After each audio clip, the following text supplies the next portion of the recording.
Good afternoon, and thank you all for joining us.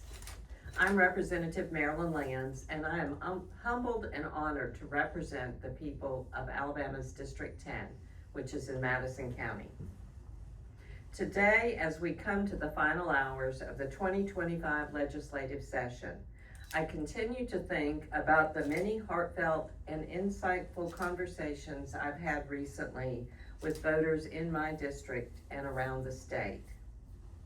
Regardless of their politics, whether they identify as Republicans, Independents, and there are more of those these days, or Democrats, they are very concerned about the direction we are headed in and about Alabama's future. During the course of this legislative session, many voters have expressed that they feel their priorities are not being heard or addressed. They don't understand why legislators would spend hours debating the renaming of the Gulf of Mexico or mandating displays of the Ten Commandments in our schools. They question the logic behind loosening childhood vaccination requirements, especially during a growing measles outbreak that now endangers children right here at home. Instead, they want to know what we are doing to combat the rising cost of living, increasing access to affordable health care, and ensuring that our communities are safe from rampant and senseless gun violence. They are fed up with political gamesmanship, and they want solutions, not excuses. Simply put, they feel that their voices are being ignored and that their elected officials are spending too much time playing politics instead of passing legislation that improves our daily lives. To that point, there are many important and beneficial bills that have been introduced this session that haven't even had a committee hearing.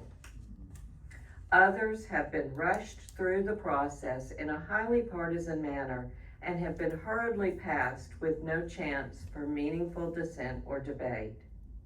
That's simply not how a healthy democracy should function. And that's why I introduced House Bill 561 this session, and why I intend to reintroduce it again next year. The bill would create a process through which citizens would have the ability to introduce ballot initiatives in order to propose state laws or constitutional amendments. This critical pro-democracy legislation will ensure that the voice of the people is not only heard, but has a realistic chance to be voted on at the ballot box. Similar processes for ballot initiatives have already been successfully implemented in 25 states, and it's time for Alabama to join them.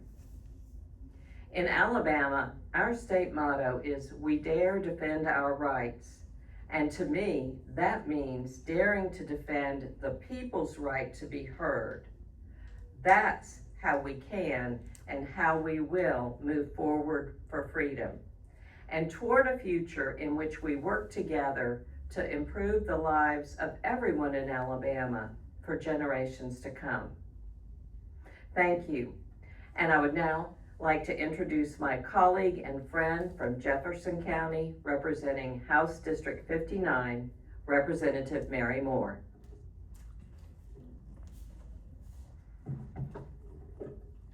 Thank you, Representative Lands. As Representative Land indicated, we are supposed to be a government of the people, by the people, and most importantly, for the people. Sadly, a lot of people in Alabama may not believe that anymore, as we see some of our elected officials continue to try to find ways to circumvent our most fundamental and basic constitutional right. A great example of this is House Bill 618 by Representative Sales, which would allow Alabama to send state prisons inmates who are American citizens to foreign nations like El Salvador. It's a bill that is so anti-American and contrary to the rule of law as we know it.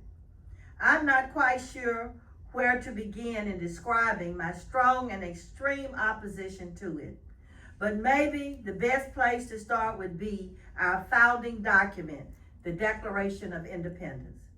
In explaining why the American colonists were willing to fight King George to the death for their independence, our founders provided us a list of the many crimes and offenses that were committed against them.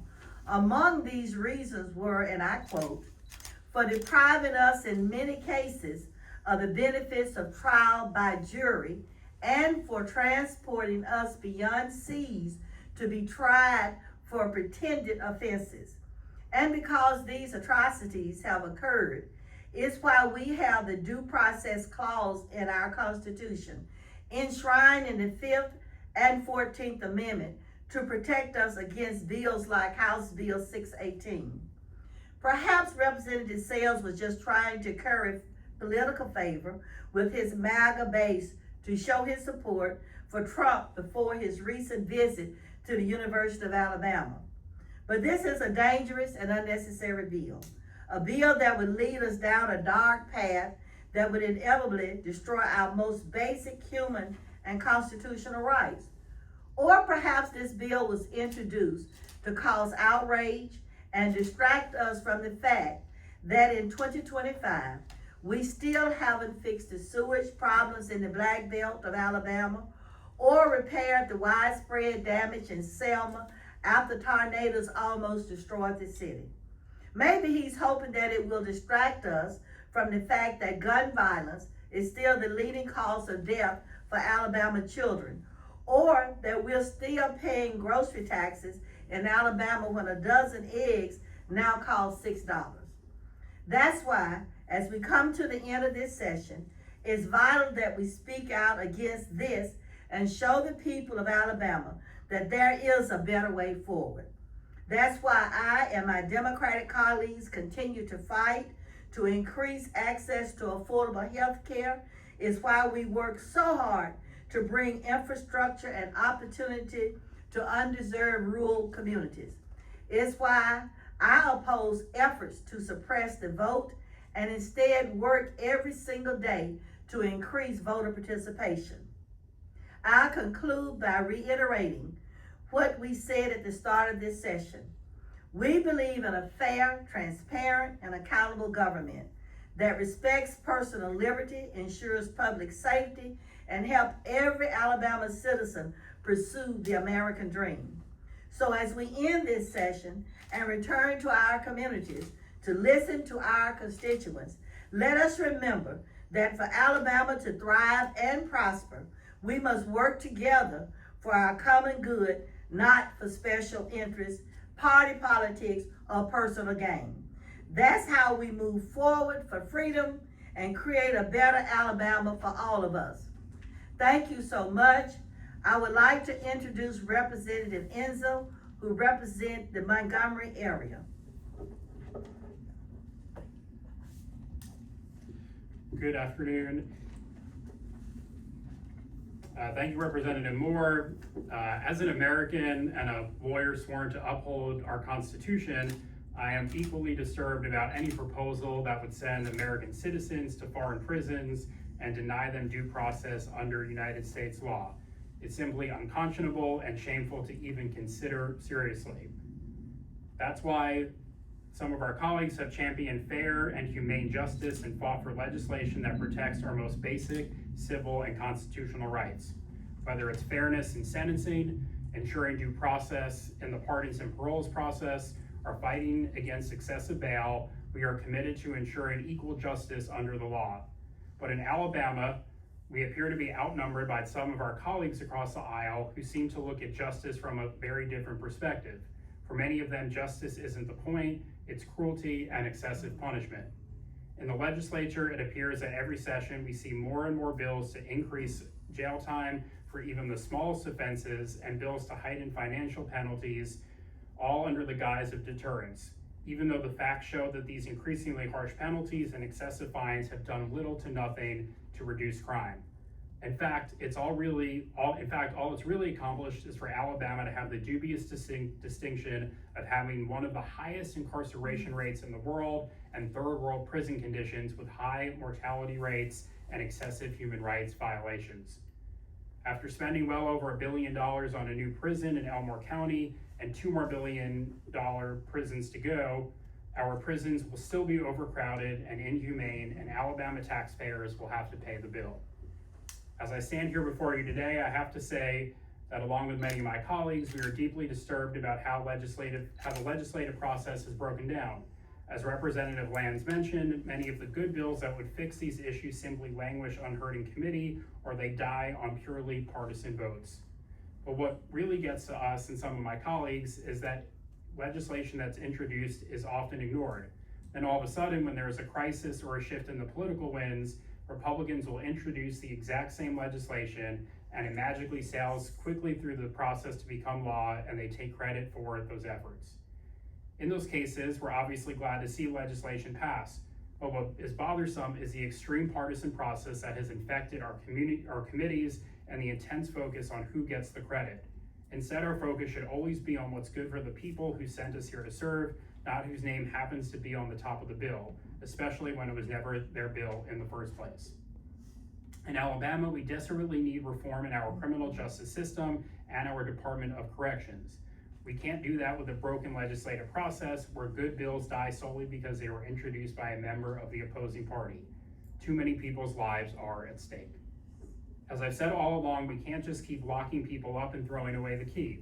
We can't delude ourselves into thinking that building more and more billion-dollar prisons will automatically rid the system of corruption or flagrant human rights abuses. Our focus must remain on equal justice under the law without fear or favor, not cruelty or harsh retribution or profiteering off of the forced labor of those who are incarcerated. As we conclude this session, there are those who would throw out many of our constitutional rights that protect us from tyranny and oppression, and they will do so by trying to make you believe that it's just an effort to streamline the process to increase public safety. Nothing could be further from the truth. So I urge you to remain vigilant and to remember our history. As Frederick Douglass once said, where justice is denied, where poverty is enforced, where ignorance prevails, and where any one class is made to feel that society is an organized conspiracy to oppress, rob, and degrade them, neither persons nor property will be safe. Thank you so much, and at this time I'd like to represent my esteemed colleague, Representative Adline Clarke of Mobile, who represents House District 97. Thank you, Representative Ensler, and good afternoon. We certainly live in extraordinary times, and in our nation's 248-year history, we are facing unprecedented challenges to our most basic rights as citizens. I think about the story I heard recently regarding a woman in Oklahoma and her two daughters whose house was mistakenly targeted by immigration officials. Not only were their civil rights violated and their house ransacked, it's been reported that their money was taken without any due process to get it back. Now that's not how things are supposed to happen here in America, and it's our duty to speak out against that type of blatant injustice. But as I reflect on all of these recent attacks on our civil rights and the growing disregard from some whom would reject our government institutions and norms, I think about how President Obama said, elections have consequences. And today we are certainly dealing with those consequences, not only as a nation, but also here in Alabama. Since January 6th of 2021, we continue to see efforts to undermine our faith in the integrity of our elections. We keep hearing that there was no widespread voter fraud in Alabama, and that our election process is safe and secure. Some even say the most secure in the nation. Yet, bill after bill after bill is being introduced under the pretense of making our elections somehow even more secure. But in reality, they only appear to have the effect of keeping eligible voters away from the polls on election day. These so-called election integrity bills are being used to haphazardly purge voting rolls, discourage the sick and elderly from voting, and thwart legal and legitimate efforts to increase voting participation. These bills aren't about improving our elections, they are about voter suppression. That's why I introduced the Alabama Voting Rights Act this session, and why I will continue to fight for legislation to protect our most fundamental right as citizens, our sacred right to vote. Indeed, elections do have consequences, and they don't have to result in many of the negative consequences that we are seeing today, if only more citizens would exercise that right. Right now, too many people feel as if their vote doesn't matter, or that it's just too inconvenient due to unnecessary obstacles. So they choose not to vote and ultimately become disillusioned and cynical about their own government. But whether they realize it or not, choosing not to vote also has its consequences. To be frank, people who didn't vote still have the same elected officials as those who cast a ballot. The difference is that those who voted made that choice for all of those who did not. And to take it a step further, if everyone voted, the results and consequences would likely be much different. Just remember, this last presidential election wasn't a mandate or a landslide. It was decided by a margin of 1.5% in an election where only 63.7% of eligible voters participated. That means 1 out of 3 voters stayed home and chose not to participate. But those same people who choose not to vote are about to understand the consequences of that election when they see the impact of tariffs, federal budget and staffing cuts, and immigrants being disappeared to foreign prisons without due process.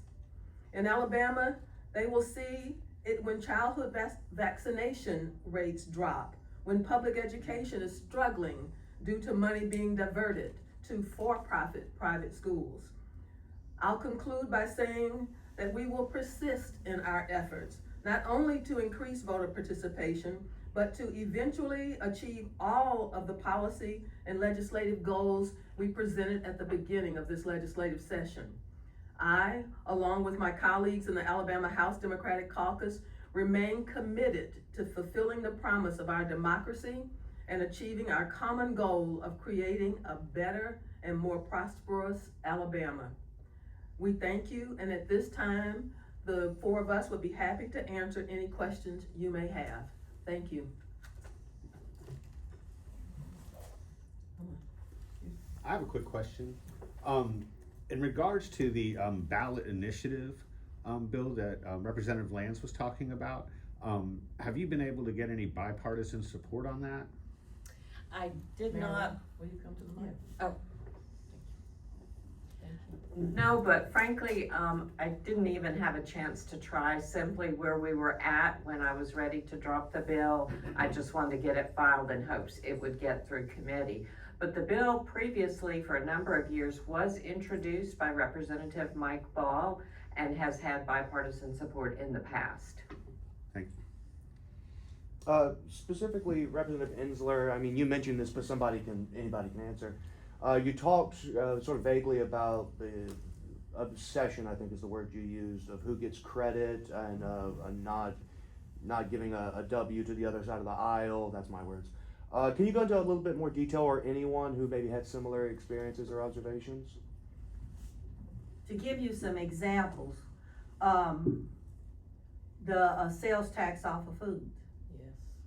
I carried that bill, still carry that bill. Before me, Representative John Knight carried that bill. Before him, Representative Alvin Holm carried that bill. They took that bill, they didn't sit down with us or anything, but they just take it. To give you another example that's just show how simple some of the things they do. Right after COVID, I was trying to set up a Zoom session with people at my city hall in Birmingham and was told that you can't do a Zoom session after COVID because the governor removed that opportunity from any municipality having a Zoom with anybody. So I did a bill so that all of our municipalities could have Zoom meetings with any body, organization, or citizen. One of the senators said they liked that bill. So they sent a lobbyist to tell me, I'm taking your bill. We're not gonna put your bill in committee. And so they took it and they got the credit. They've done that from day one. From day one, when they won in 2010, Representative Priscilla Dunn always carried this bill that had a breathalyzer for people who have been arrested for driving under the influence. She carried that bill for a long time. That was the first bill they picked up. Didn't give her any credit until we went and passed an amendment that said that that bill would be named after Representative Priscilla Dunn. They do it all the time. If you go back and check the history of most of their bills that do anything for the citizens of Alabama, those are bills the Democrats have carried for years and years. And they even then would not vote on them, but they vote on them collectively now. But those are bills that we have fought for because we've been concerned about the citizens of the state of Alabama. Medicaid expansion, they won't even put that in a committee. I've carried it for years and years. Because when I think one of my colleagues mentioned the fact that when an emergency occurs and they see that the majority of the people will want Medicaid expansion, they will just take that bill, slap one of the Republicans' name on it, and bring it forth as if it's something that they're doing for the citizens of Alabama. Are those enough examples? There should be. Thank you. Any other questions?